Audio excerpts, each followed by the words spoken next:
तपन कुमार चक्रवर्ती प्रदेश Congress committee सदस्य गत काली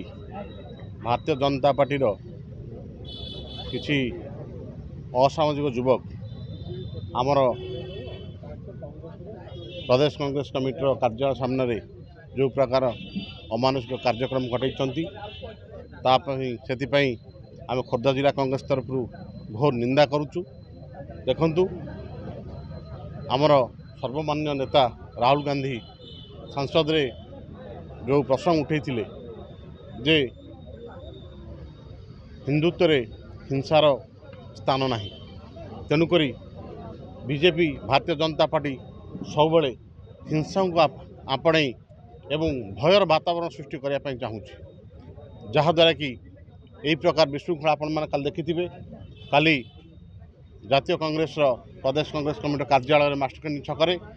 Bharatiya Janata party युव मोर्चार सदस्य मैंने किभली भाव में टेका पत्थर माड़ कर जहाँकि अति घृण्य कथा एवं पुलिस प्रशासन सामने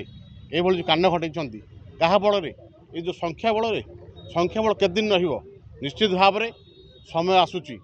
या प्रति जनसाधारण जवाब देवे एवं सारा भारत वर्ष में